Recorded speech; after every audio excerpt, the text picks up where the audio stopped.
Welcome, everybody. Thanks, Alma Gildenhorn, for this and our Gildenhorn Luncheon Lecture Book Series. Thank you, and appreciate it. Especially the sandwiches today, they were good. It's particularly good to have somebody I've admired for a long time and been awed by for a long time, Joey Ito. Joey, as everybody knows, is the head of the MIT Media Lab. I was talking to somebody about the dean of the law school at Harvard and who it should be, and someone said, well, it has to be an academic. Joey proves it doesn't have to be an academic because Joey has been able to revitalize the MIT Media Lab but come at it from an unconventional background. I'm going to start by asking you to describe your background and how you got to the Media Lab. So I got to the Media Lab, I'll go backwards. I got to the Media Lab because I think they were trying to find academic heads, but because that Media Lab is sort of an odd place that we can talk about more, they were having a hard time, so they had to sort of scrape the bottom of the barrel and get somebody that didn't really fit the traditional I think it's pedigree. called scraping the top of the barrel is what they did. Well, actually, when I first was applying, Nicholas Negroponte, who was running the search. Is Nick here? Somebody said they saw Nick. Oh, it's John, Nick, yeah. Oh, no. John, any Negroponte will do, but for those of you who don't know, John Negroponte is actually Nicholas Negroponte's brother, so it wasn't, so if he keeps his head down low, you can't tell them apart. We need you back at State, by the way, just as Go ahead. So I remember when I was asking whether I should apply, Nicholas said, well, I looked at your CV and it probably is better that you don't apply because it's unlikely that you'll get it. So, and it's because I dropped out of college, actually. I dropped out of undergrad twice, and then I dropped out of DBA once. So I dropped out of college 3 times, and just didn't work for me. But the Media Lab was unconventional enough so that it fit well once I got there. And but so where were you right before? So I was living. I had a place in Dubai, and I had a place in Tokyo, and I had a fund in Singapore, and I was sort of going around the world twice a month, investing and doing a lot of nonprofit work, and just kind of having a great time. Yeah. You know, in this book, you start off with a wonderful scene. The book is called Whiplash, and it's about how we react to change, which is what I guess all history is about. But you start with the scene of the train, the moving train in the film. Explain that. Yeah, so the Lumiere brothers who invented film, and the point really was that when the motion picture first came out, first of all, it was sort of it seemed like a big deal, but then it takes about 10 years before we realize that we can do a close-up, because everybody feels like it will probably give people some sort of weird disconnect or vertigo. And if you remember the early days of television where radio reporters just sort of sitting there framed. And so many of the media, when something new happens, there's a kind of and there's, I think it's called Amara's law, I think, which is that you over-anticipate the short term and under-anticipate the long term. And so a lot of the changes that are happening today, you sort of are based on technologies that have kind of been introduced a little while ago, and then they really hit. And the weird thing is we came up with the title before the election season started, so it wasn't meant to be so timely. But although it is timely because you talk about emergence as a concept, and in some ways there's been both a whiplash and a backlash in our political system. Yeah, and I think if weirdly the way that Donald Trump has sort of played this whole his strategy is very much the way you would do it if you had read this book, which is really about kind of being always aware, not having scenarios, but not really trying to overplan everything, and being highly responsive and iterating based on what you know, and is really more about sort of surfing a wave than planning a campaign in sort of a structured way. And so in the book really is about a lot of these trends coming to a point now where the world becomes extremely unpredictable. And if you're agile and small, you're more likely to survive. But you talk about the issue of emergence over authority. Yeah. Explain what that means, but also now how that applies to our politics. Yeah, so emergence, I first learned about it in Stephen Johnson's great book called Emergence, where he talks about, for instance, ant colonies, where ant colonies do very smart things. Like they will make sure that the dumpster, the graveyard, is very far from the food, which is very far from the entrance of their nest, and bees can do very complex geometry. And each individual bee or ant doesn't know the whole of it, but as a hive, or a colony, they can be very smart. And Tom Malone's the head of the Center for Collective Intelligence, sort of similar. You have societies, you have many systems that are complex, that are smarter than the sum of the parts. And emergence is this kind of idea that given certain basic parameters, you will start to see order emerge. One of my favorite stories is there's a slime mold, which when there's food, they're all little cells that are separate. But once the food starts to dry up, they all get together and they turn into something that looks kind of like a slug. And it will become sort of three-dimensional and will start to inch towards where the light is and where the food might be. And then once it gets there, it sort of disperses again. So emergence can be things like Arab Spring. It can be a kind of order that comes bottom up. And a lot of times when you talk about bottom up, you think about sort of not so sophisticated, not self-organizing things like direct democracy, or because direct democracy really is kind of like you think of it as a polling system, right? So like it's a voting system that's direct, but emergence is really how complex self-adaptive systems will have a kind of intelligence. The environment is a complex self-adaptive system, and we don't really know very well how to manage or interact with these systems. And so what we're seeing, I think, with the internet and any other system that starts to connect and allow itself to create these new loops and feedback systems, is you start to see behavior that comes bottom up. And I think a lot of managing the future is, instead of trying to organize things, and this is sort of obvious things for people who have been, whether you're in the military or whether you're working in online marketing, you realize that you can't command and control from the top or from the center anymore. You really need to be able to sort of respond to things coming up. And again, this isn't really a new idea. We've had innovation on the edges since the field engineer at 3M invented masking tape. So it's not a new thing, but what we're seeing is at a completely different scale and at a completely different speed than we've seen before. You've talked about the slug and the biology, metaphor. Is it more than just a metaphor? I mean, is there things to learn from biology we can apply to emergent systems? Yeah, so there's actually a number of sort of scientific methods around this. I think if you go back to Jay Forster or Donella Meadows, who did in the early days the climate models for the Club of Rome. Those were complex self-adaptive systems that have a lot of the behaviors of that. So systems dynamics is sort of a field that's looked at systems that self-heal, that emerge and sort of are collectively intelligent. And it's been sort of, it's not metaphorical, and that's how the early models of how climate works or how poverty and economy interact. These sorts of models have been around. The hard thing is not so much modeling them. It's the hard thing is actually influencing them, because you do one thing, but you can't really predict the outcome. And it's really about how do you stay responsive.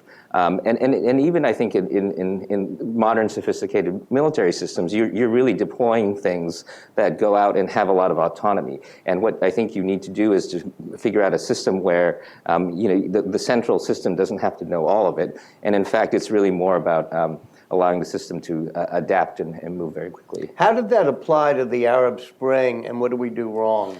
So I think there are a number of theories. I think one of the things that's interesting with the internet is that it allows this kind of self-organization to happen very quickly.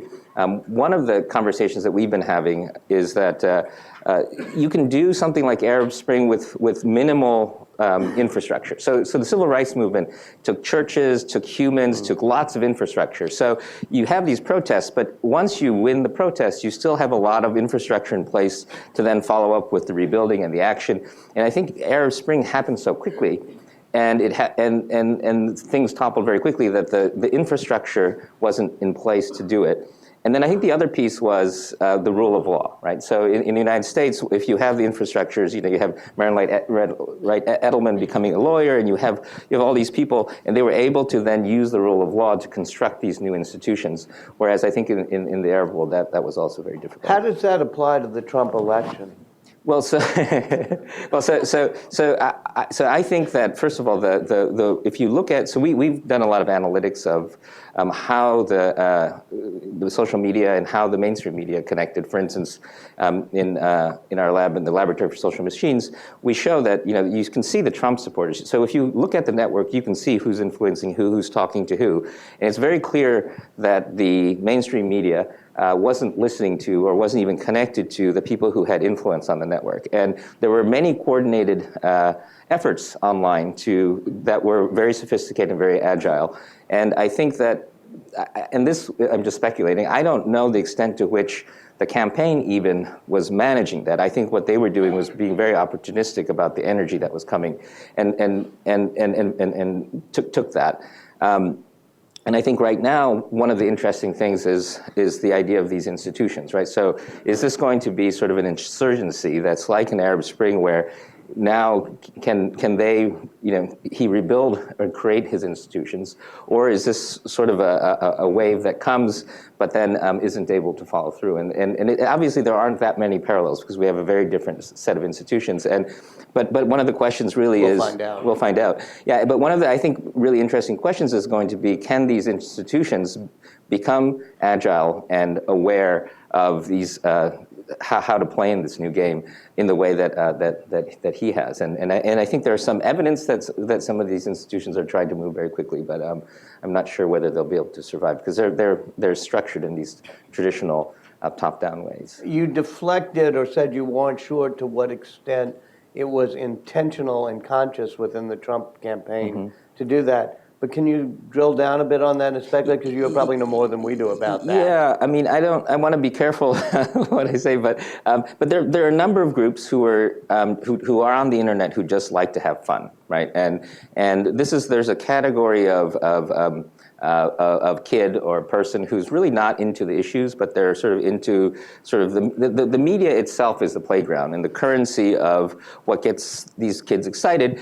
is attention. And so they'll do anything they can do to get under people's skin, which is interesting because you can't get back at them so much because you write about them and they enjoy it, right? So this is one of the tricky parts about being a journalist in this game, because you used to have a battlefield that you would write about, and if you wrote about it in harsh enough terms that would affect the battlefield. Well, once the media becomes the battlefield, every time you use your hammer and you try to beat up something bad, you're actually feeding it. Right, and so there's a lot of energy on the internet that gets more powerful the more you write about it and the more you shake your finger at it. And so this created this weird feedback loop. And that power sort of got a bunch of kids going and say, hey, wait, we can manipulate the system. We're sort of in charge here. And I think Donald Trump, rightly, because of his agility, was able to take that energy and direct it into power, into a power base. And that's a very strong power base. There's a great story, I think it was last year in New York Times Magazine, about the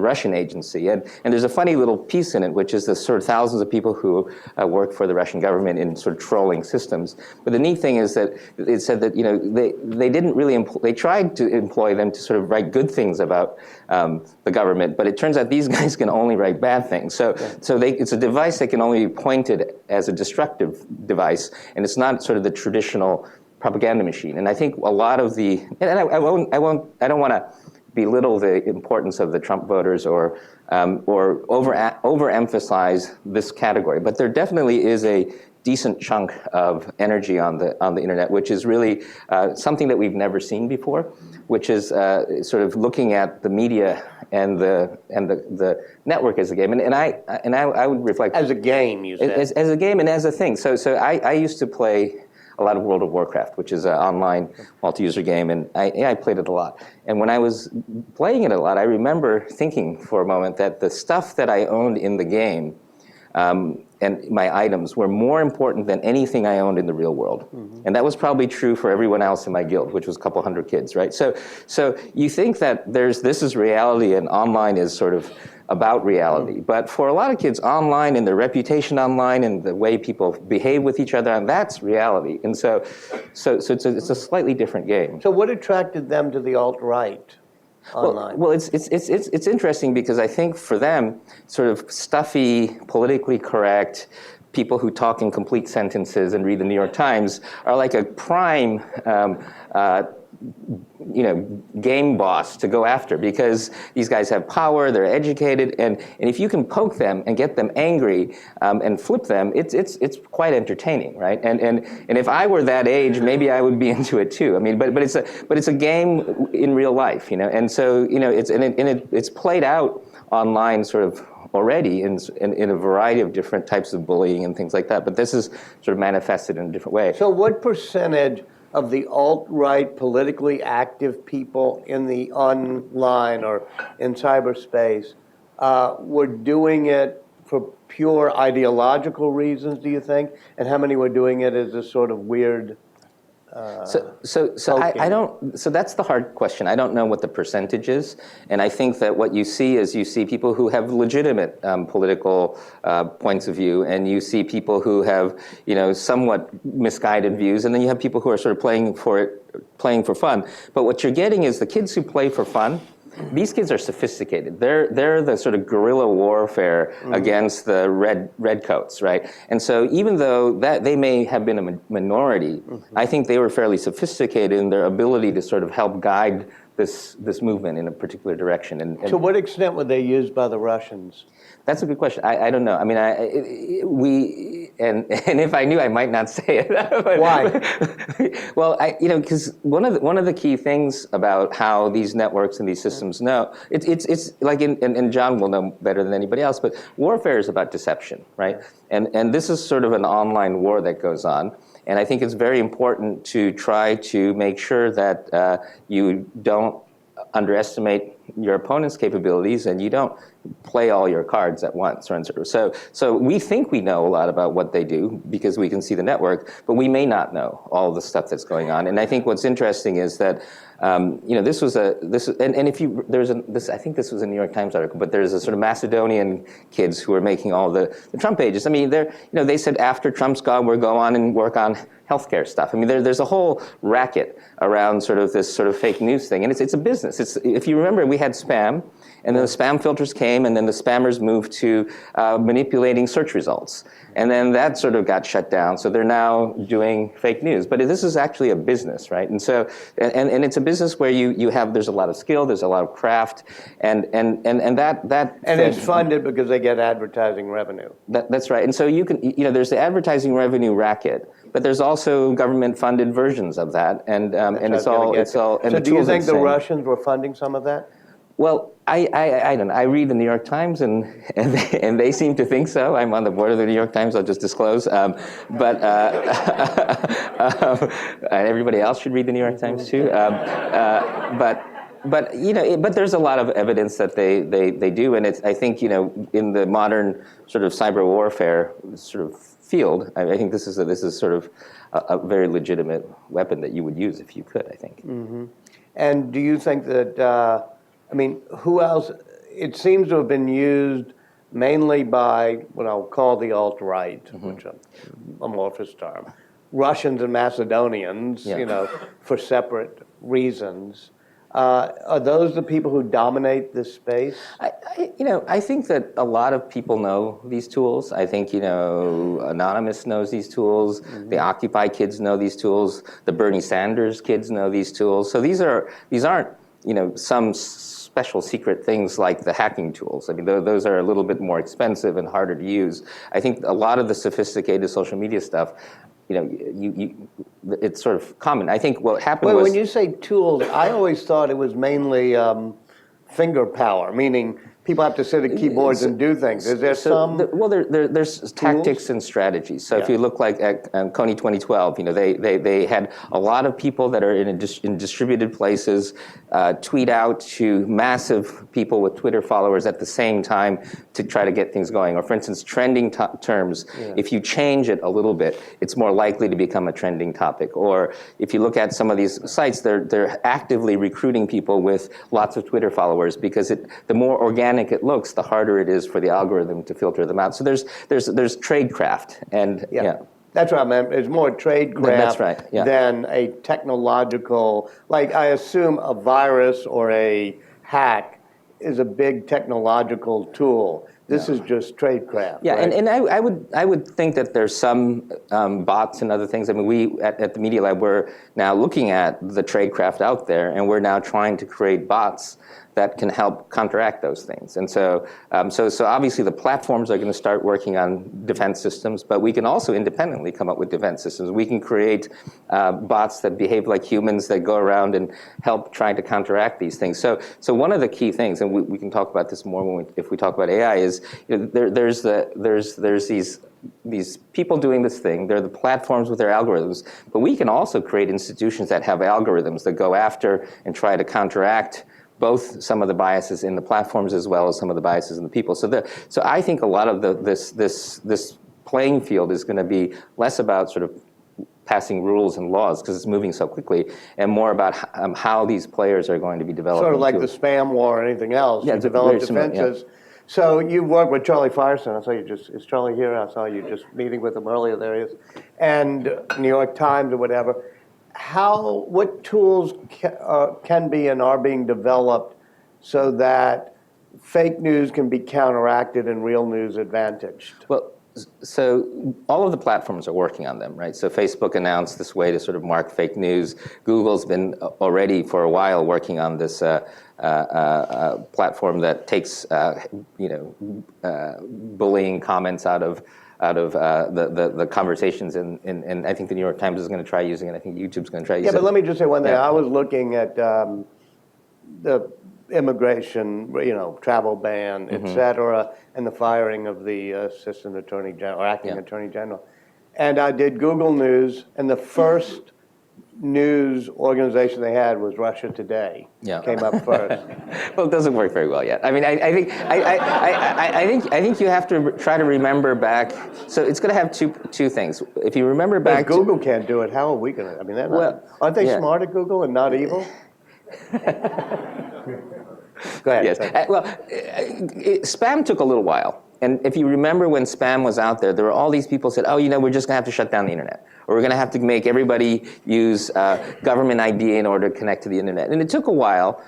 But one thing I will also note is that you still know that today sometimes email ends up in the spam folder, right? And I think in an interesting way, the meta question is going to be, is the spam filter version on fake news going to stifle a certain kind of communication? And the other thing is that, media is very different from personal communication. So Zuckerberg's famously stood up and said Facebook is not a media, and I'm not an editor, right? And so it's one thing to sort of help people clean up their inboxes. It's going to be a different thing for people to clean up your news, right? So I think this is going to be there'll be an algorithmic war. Things will get better, but I think some of the sort of the consequences of that are. To what extent can you apply artificial intelligence technologies to do this task? I think a lot. I think you can apply it, and I think that the people who will try to have countermeasures to continue to go after it, it'll be an arms race. I think I don't know if it's good news, but I think Google and Facebook have more firepower on AI than most of the people who are going to be trying to game the system. And so, because if you remember, even with the search results, the spammy sites have mostly disappeared, not completely. I mean, you still get the wrong sites, but it's less intentional, and so I think that we'll probably see an algorithm that eliminates a lot of this stuff. But how would that be built? That algorithm based on my own choices, or so I think yours? What I think Facebook is currently doing is they're going to try to deploy something where you flag it, and then sort of human flagging trains the machine. So there would be a hope that there would be more people like us flagging than Macedonian teenagers paid by Russia flagging.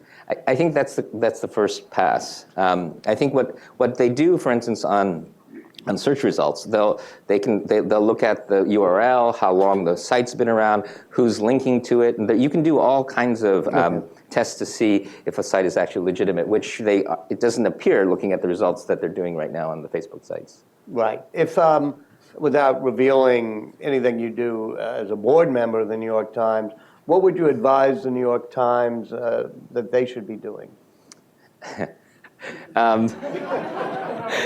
Well, I mean, technologically, I mean, what tools do you explain to them? Yeah, so I think that the New York Times and all the mainstream media, so at the Media Lab, we created this tool during the election that showed what the mainstream media was writing, what people were saying on Twitter, and what the campaigns were saying, and we made it available for free to all the journalists. But it didn't seem to prevent them from completely ignoring what people were talking about or listening to the people who were influential in the campaign. So one thing I would suggest is that they use these tools.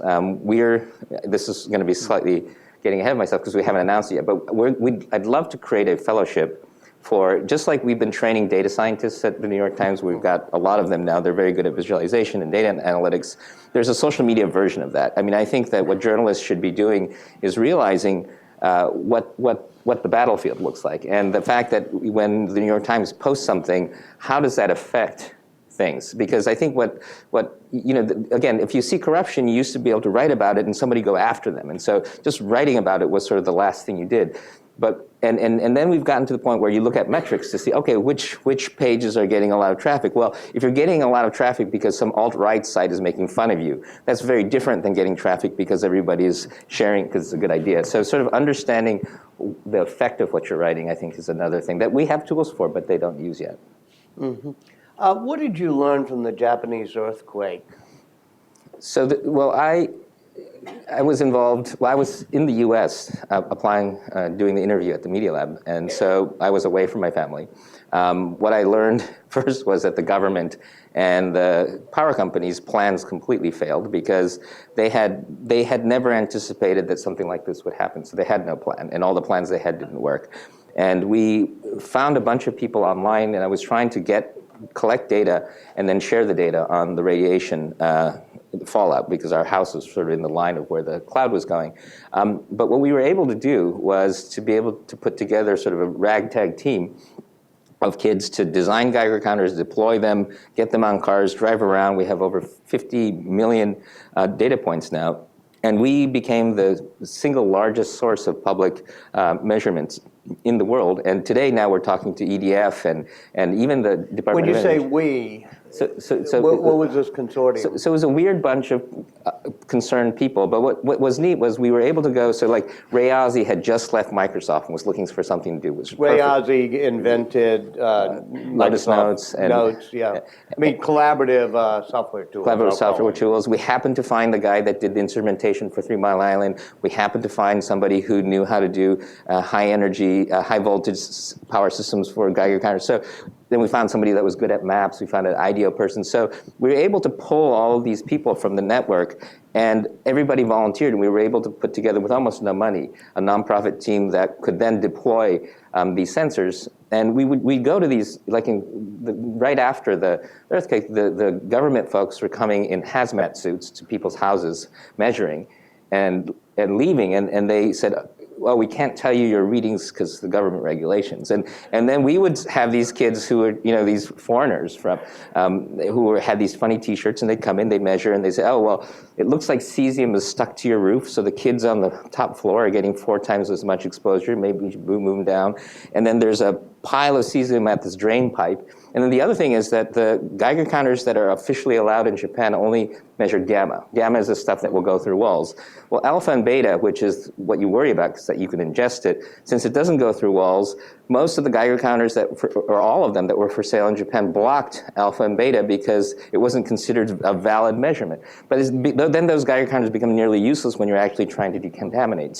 But it was because the assumption was that, well, you would never have radiation in a place where ingestion would be a problem. But anyway, so what we do is we teach these people how to use these Geiger counters that we designed to decontaminate their house. And my favorite little moment was there's a group of, and Fukushima is kind of a insular group. They don't usually hang out with foreigners. So they said, okay, we've created a nonprofit. You've come when the government failed us, and you've helped us so much that now if a disaster happens in another country, we will go this time and say, we're from Fukushima, we're here to help. And so this kind of emergent citizen-to-citizen science was tremendous. And we had lots of academics criticizing us because we were sort of like rogue. They've all now joined us. But when explained at a higher level, what are the lessons you draw from this on pull versus push, emergence? So I think there's a couple key things. So with the internet now, you can usually pull people in when you need them. And in fact, the fact that Ray happened to be free, the fact that we could just sort of ping and get all the experts, we knew nothing about radiation or measurement the minute the earthquake happened. A month later, we were ahead of everybody else, every NGO, every government agency. And because the government agencies had all these plans, but everything was outdated. So it's kind of like if you learn a programming language that you might use 10 years from now, it's unlikely to be the right one. But so you basically disrupted government agencies because you were more flexible and quick. I mean, how will that disrupt McKinsey and Company or Booz Allen or? Yeah, well, I don't know exactly about McKinsey. I mean, the sense that you could just crowdsource and pull people together to do projects that normally took big infrastructure. Right, and also I think a couple key things is the internet you think of as data, but we were able to source hardware, design hardware, distribute hardware, mobilize kids, and well, I'll say one other thing that we found was interesting was that the government, and this is sort of slightly off the record, but the government came to us a couple years later and said, could you actually verify our data? Because they don't trust our data anymore, but they trust you. And this trust thing was really interesting too, where these huge authorities, well, because they failed, but these huge authorities had lost trust. And even though they sent their best and their brightest in to sort of fix the situation, they had lost the trust. And in fact, we wrote a report last year, a 190-page report, where half of it was critical, but half of it was saying, these guys are actually doing the right thing, and you should trust them. And so what happened is now we're helping to rebuild trust in some of these institutions. And so getting back to these McKinsey and so on, I mean, in a weird way, we did what Donald Trump did, which is kind of like wing it.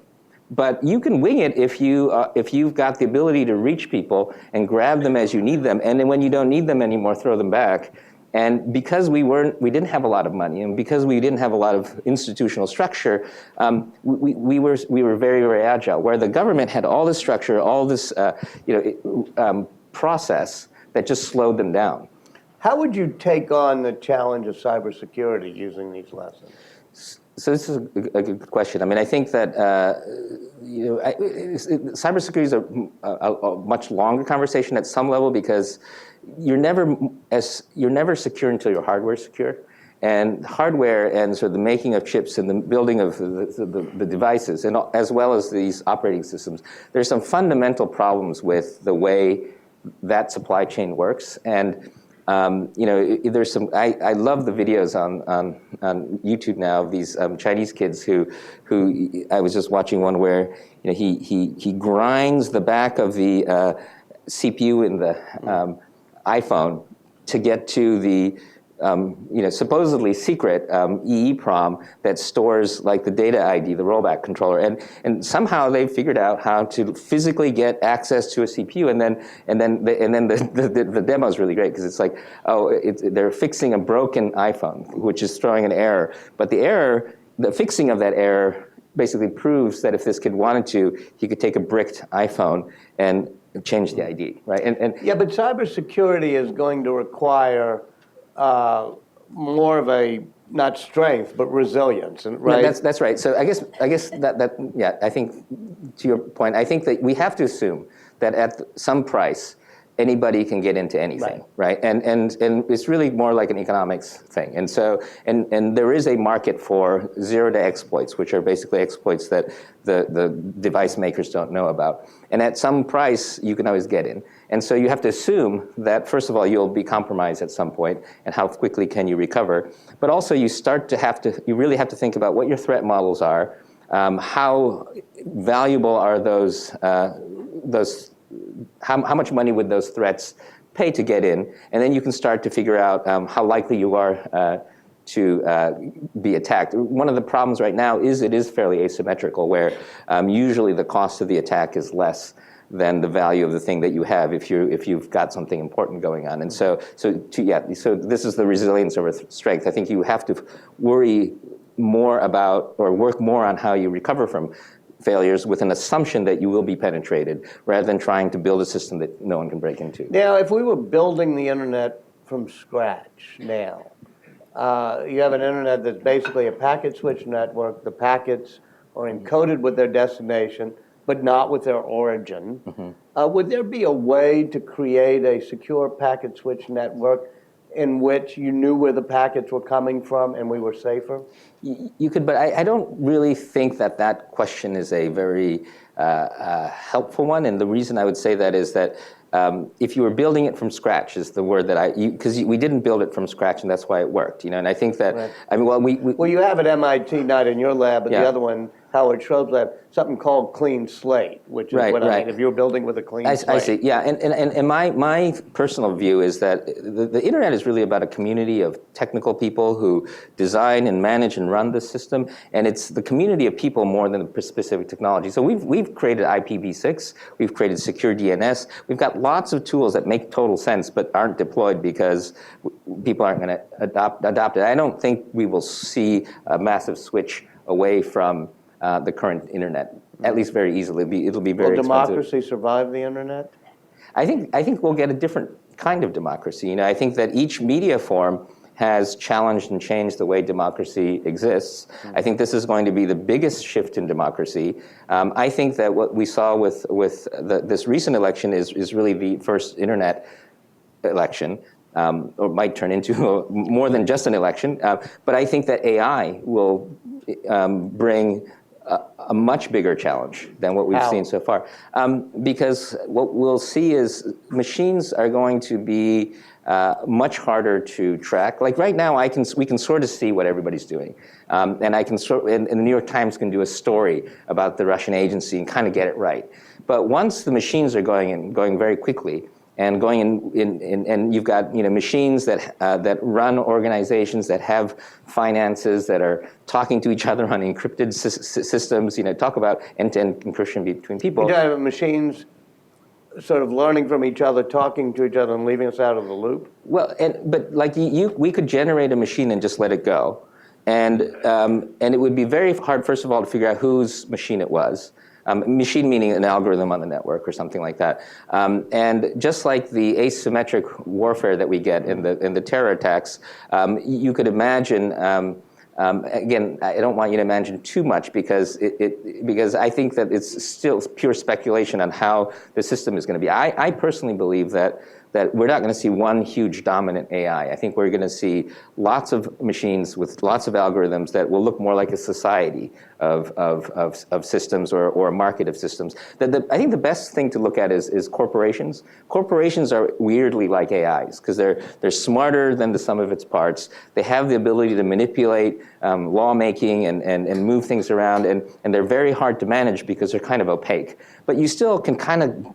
Yeah, but we know who and where the corporation is. You're saying we're not going to know who and where this... So if you imagine a corporation where it's even more opaque, can move more quickly, and then if you throw in cryptocurrencies, could start to move assets around that are harder to track. So your basic answer to whether democracy can survive the internet is no. Well, it will be, again, it will be, so imagine, so let me turn this around to sort of a slightly more positive but a weird question. So imagine that you have a extended intelligence for every function, doctors, politicians, security advisors, where you have a machine. Making war. Well, who give you great advice, right? So just say, hey, and the problem with a lot of these machines is you can't really tell exactly why they're right, because they're like with deep learning. So for instance, they may diagnose a patient more accurately by, let's say, 80 times than the doctor. But you don't know why, but sometimes it's always right. Well, you're going to tend to trust the machine.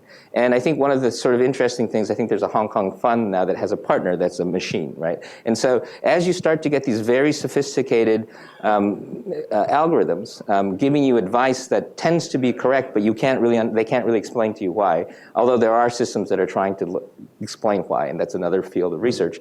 I think people, even if they're still in charge, their agency, kind of like the pilot's agency now with autopilot getting better and better, starts to get thinner and thinner and thinner. So what is a democracy? So we gradually surrender control even though... Well, it's kind of a question. That's the question. I don't know. I think that what will happen is you could easily see a system where, but like even today, when the government's functioning properly, every citizen doesn't try to get their head around everything. They kind of assume that something's taking care of stuff and they go about their daily life.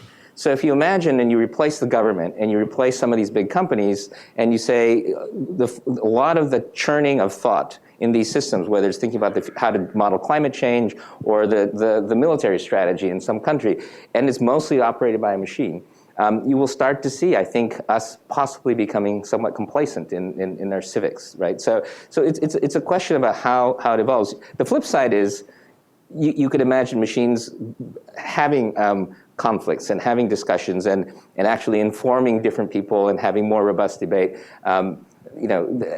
So it's not clear exactly. And the other thing I would say is, I think in machine learning you have a number of areas where people are working on breakthroughs.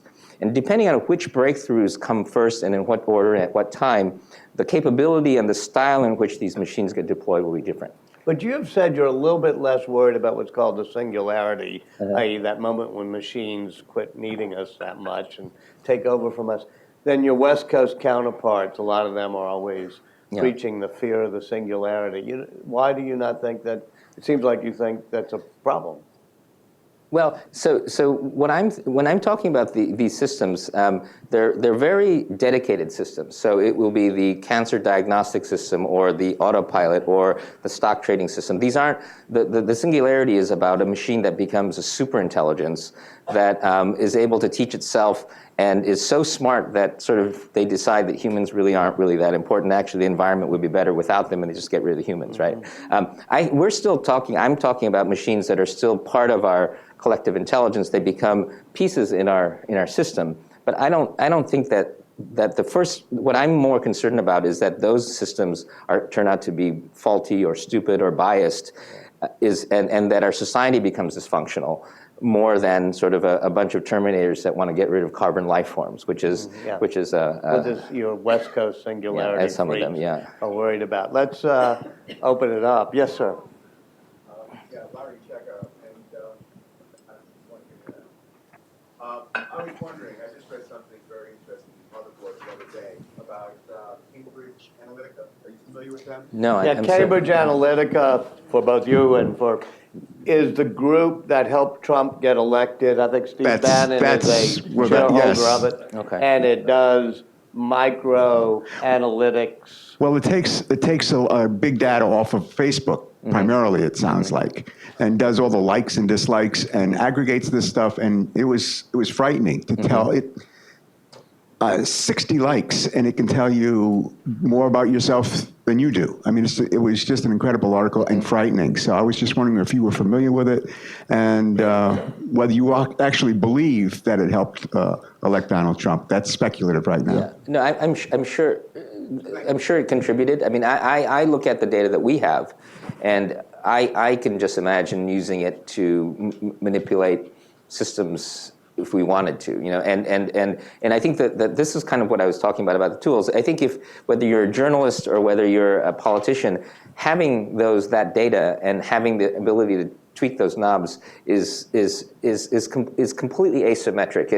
If you don't know about this, you're completely unaware of how important it is. And what's fascinating is that sort of pretty random groups of people sort of stumble on these tools. I mean, you'll see church groups are using it. You'll see spammers are using it, and so and the kind of weird thing is that these platforms, it's very expensive for them to fight that cat and mouse, because it's not like everybody uses it, not everybody notices it, and you really have to redo a bunch of stuff in order to deal with it. And I think and Google really had to put a lot of energy into getting their search results cleaned once it got infested by these search engine spammers. I think that's kind of where we are right now. Facebook and Twitter have been quite vulnerable, and I think this election is kind of a wake-up call. I don't think those tools are going to go away. They'll get more sophisticated. It'll get trickier, but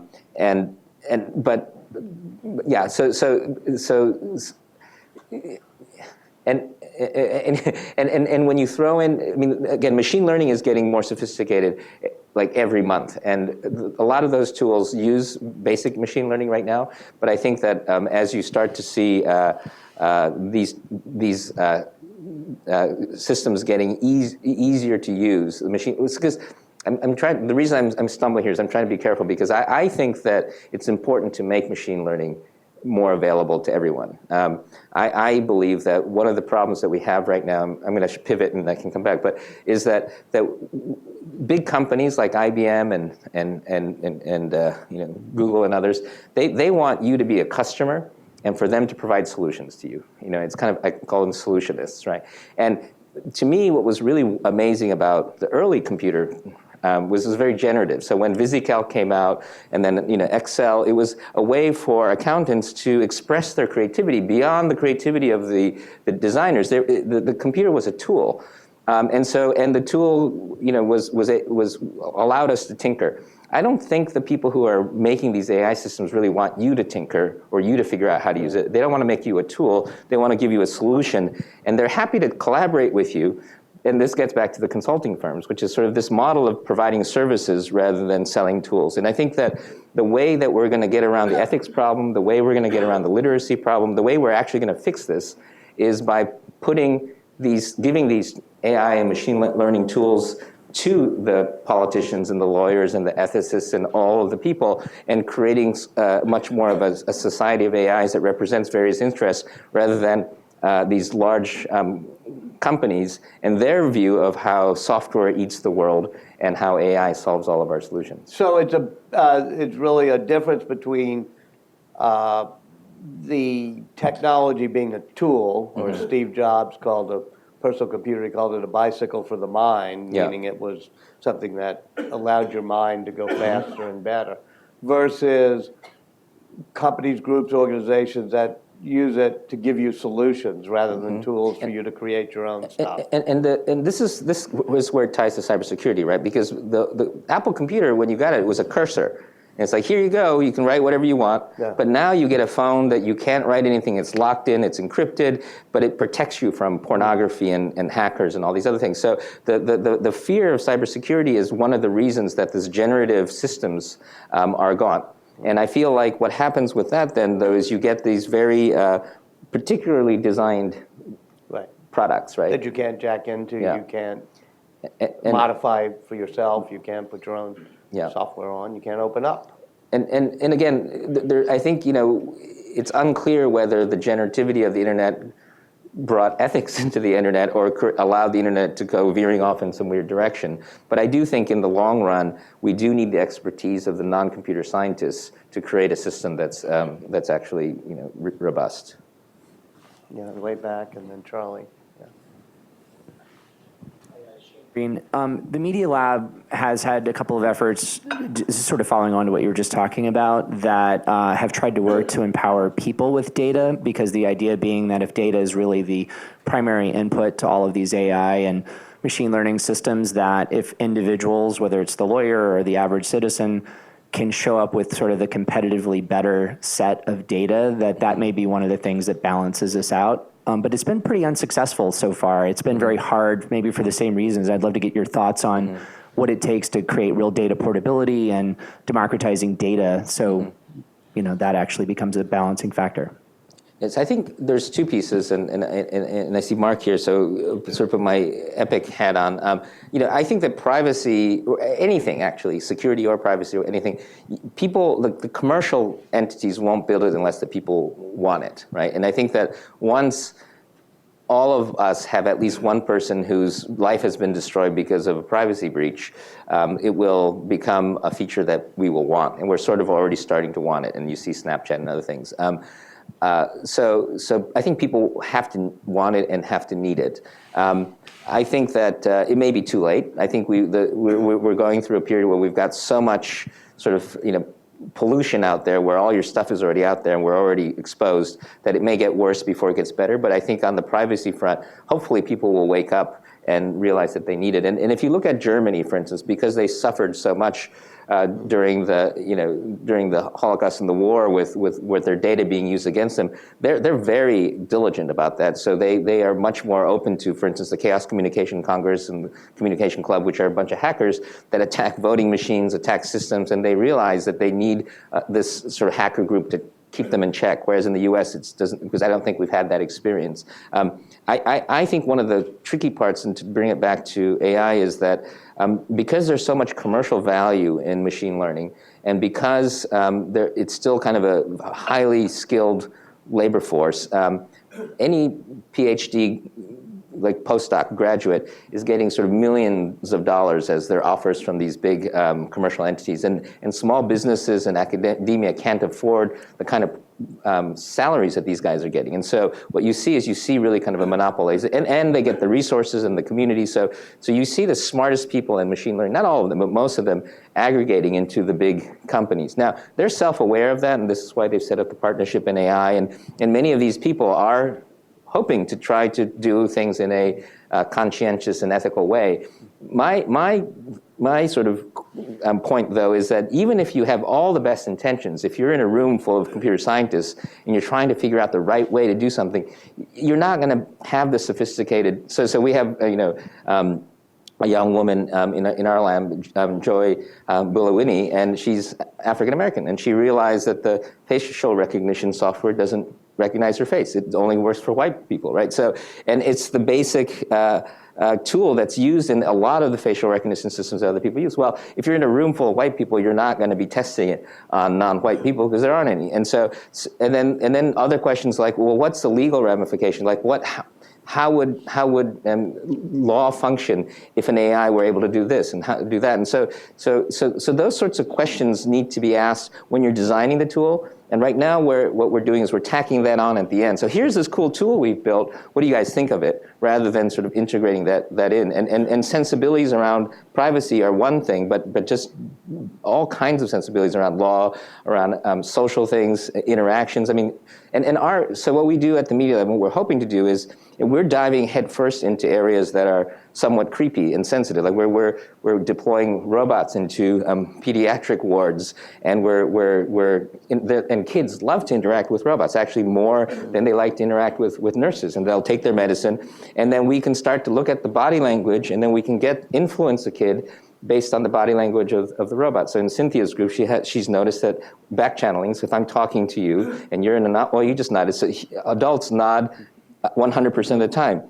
Kids only nod 30% of the time. And if you make a robot that behaves more like a kid, and the body language is more like a kid, the kid's more likely to trust it. So you can start to manipulate people. And then the question is, what are the ethics around it? What should the technology be? Like, you can get kids to have better learning outcomes if you model good mental modes. But it's also kind of, what's the consent for that, right? So if you're just trying to get people to do their alphabets better, that's one thing. But if you're trying to get a kid to be, more politically conservative, that's maybe not a good thing. And so but those conversations are important, and I think we haven't had enough. But yeah. I'm sorry, is Mark here?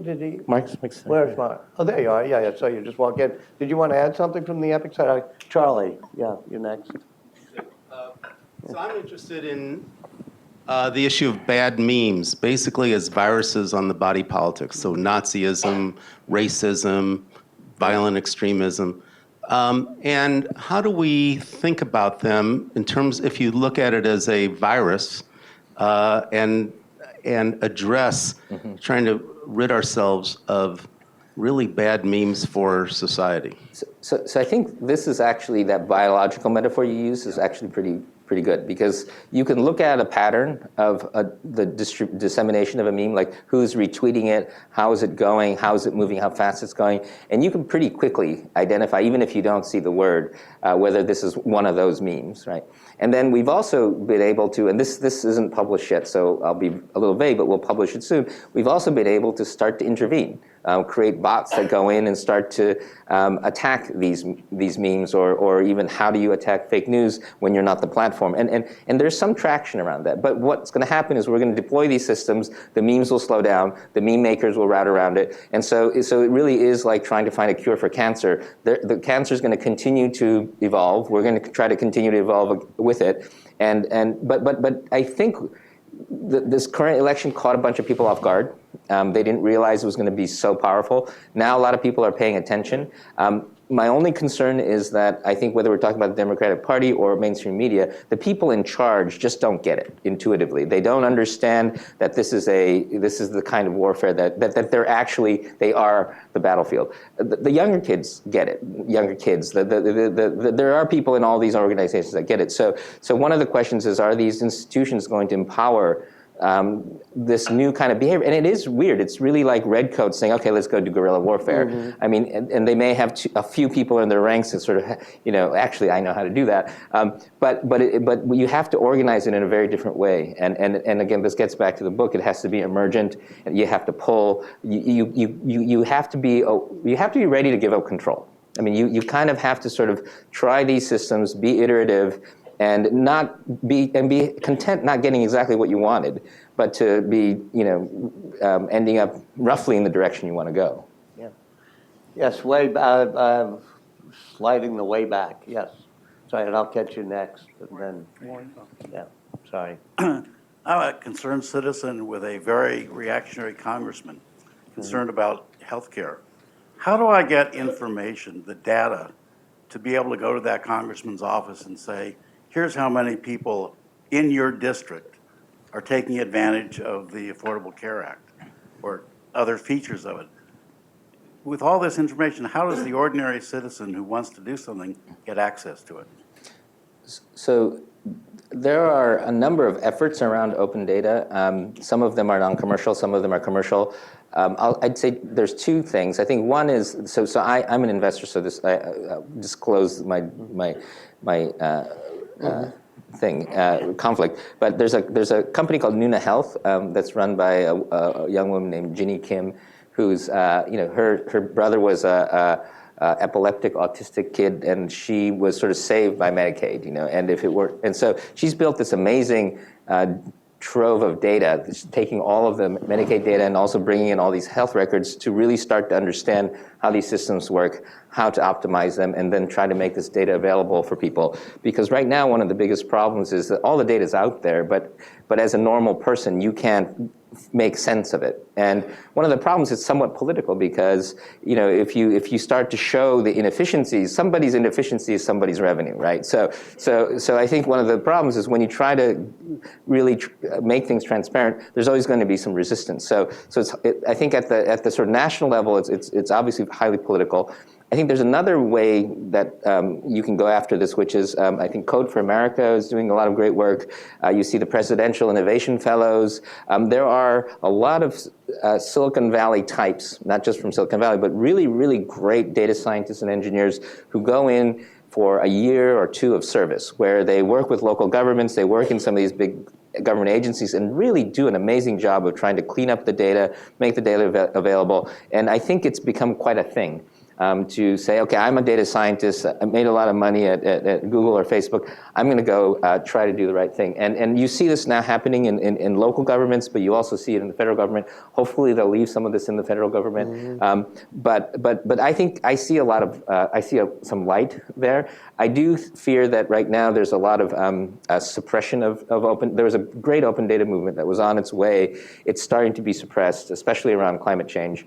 But I think there's an upward trajectory, and the government procurement also after healthcare.gov, and again, Ginny was one of the people who went in and fixed healthcare.gov. We're looking over these kids' shoulders and realize, actually, in fact, we can be like Silicon Valley. We don't have to use these old government contractor systems. We can use these open data systems that are designed in a much more usable and agile way. So I hope that if the trend continues generally, that data will become much more available. Yep, I think I promised you there. Yeah, sorry. And we're going to... Thank you. George Casey, returning to your comments about the people in charge really don't get it. Can you share some thoughts on how we can prepare leaders to lead more effectively in this environment? Yes. So I think that I'm biased, so I'll just say a biased comment. I think that when I work at the Media Lab, I assume that the people in the lab understand a lot more and can move more quickly than I ever can. And so we have 450 projects, 750 people, and none of them ask me permission for anything. Except, well, some things, but they don't have to ask permission to start any one of these projects. And my job is to create a culture of, I call it a culture of disobedience robustness, where they can be disobedient, they should be disobedient, they should question authority, think for themselves, do the right thing, but their values should be to not hurt the community, to keep this thing going. And so And part of it is my background, is I was a disc jockey for a while, and I realized as a disc jockey, I could change the music, and I could get, you know, the Hispanic kids to the bar, I can get the University of Chicago kids to sit down, I can get these kids out, I can get them drinking, and by just tweaking the music, I can actually manage the floor. And so much That's more. a wonderful phrase. Yeah, much more than sort of blaring something on a megaphone, right? So that's the way I think about managing the Media Lab, is how can I keep the culture pointed in the right direction, like embracing diversity, respect for each other, but able to argue and disobey, but also giving them tremendous permission to go out and do the right thing, because I trust that we're all making the same movie in our head. We're all headed roughly in the same direction. That's all I care about. And then I give everybody complete permission and complete autonomy. And it's worked for 30 years. This is how Nicholas set it up when he started, was this kind of sort of very, we had a very funny thing where Nicholas Negroponte, the founder, we were doing a search for faculty. He said, okay, you have to be proficient in 2 orthogonal fields. You can't be able to get a job in any other institution to do what you want to do. And we're going to call it Professor of Other. And we were looking at a candidate that we all kind of loved, and Nicholas said, you know, that's not other, that's another. You know, and the whole notion that you embrace other, because other is really scary for most organizations. So if you can create a system where other is embraced, I think it gives you a real resilience, and then that allows you to shift course very quickly. But it takes a lot of confidence, and it also takes a certain adherence to core principles. And so again, it may not work for everybody, but for us, it seems to have worked for a while. Oh, I love the phrase, by the way, just by tweaking the music, I can manage the floor. You know, we're pretty much out of time. I'm sorry. If you want, I'm going to get 3 or 4 quick one-sentence questions, but short answers. Just Okay. grab them all at once, and then Okay. you can answer whichever ones you did. I see you. Yes. No, behind there. Do you need it, or let me go there, and I think yes. And Mark. All right. One sentence each. Yeah. About the force and impacts of social media, especially connects to education and digital literacy. It seems like we underestimate it, including the good parts, and don't teach enough of it. All right there. Social media. Hi, Janine Quorum. How do you see the impact on economic forecasting or forecasting in general? How do you? Okay. There. Yep. I just like to call you digital Oppenheimer. But please, can you compare the push now in China, resources, a lot of resources in China compared to what we're doing here, and for AI, I think Mark Cuban wants us to have much more. Mark. Fun fact or fake news, you and Steve Bannon worked on the Indian Runner together. No, he was, yeah, I did. Yeah. And related to the question at the back, what advice would you give parents to talk to their kids about how they behave online, particularly when our new president has been seen to be cyberbullying? All right, real quick, it was social media and how it's being used, economic forecasting, the resources of China, and advice to kids, parents for kids. So first of all, I think you have to expose kids to this stuff, and I think it's your job as parents to instill the values so they know how to do the right thing, because this is a tool they need to use, and schools won't teach it, so you need to let them do it at home. And anyway, I'd love to talk more about this, but I think forecasting becomes nearly impossible. So I think what you do is you do scenario planning, and you try to prepare for anything, and then you try to be aware of everything as you go. And I think that you have to change your plan every day. And so I think that the traditional forecasting is very difficult, but I think you should plan. And then there was Steve Bannon, I worked with him, he was kind of an asshole. I'm sorry, what did you want to He was in charge of finance for a film that I worked on when I was working in Hollywood, yeah. Oh. Both you and he have diverse backgrounds. Yes, we do. And then China. Yeah, so China has published more papers on AI than we have last year. And the Chinese climate change scientists have more influence over the government than ours do. I mean, there's a lot of problems with China, but they have taken scientists and put them in much more influential positions, which may or may not be good for everything, but for certain challenges that we have today, I think it's a good thing. There's a guy, I think Kai-Fu Lee, who's I think a former head of Microsoft in China. He has a fund where he's actively funding subversive AI startups that are really trying to decentralize and redistribute the power of AI. So that's pretty interesting. That's pretty aggressive, and I don't see that happening over here. And he's doing this in China. So I think we need to. And it was funny because at the World Economic Forum after the president spoke, all the Japanese media were like, "Well, what do you think about that?" And I said, "No, it's great that China is aspiring to step into this and take the leadership. And I don't think that we should in any. I mean, we should be diligent in making sure that they do the things they say, but I think we should encourage them. And in this AI front, I think trying to draw them into this conversation around ethics and things. The Chinese think about things in a very different way, so the interaction is difficult. But I think I'm more optimistic than many. Mm-hmm. Well, it's amazing the amount of questions and intensity in the room. We will be able to continue it because you're going to be out there, I hope, signing books and talking to people. The book is Whiplash. It is really an awesome book, very interesting. Our friends at Politics and Prose are selling it. Joey, thank you. Thank you, Walter. That was awesome.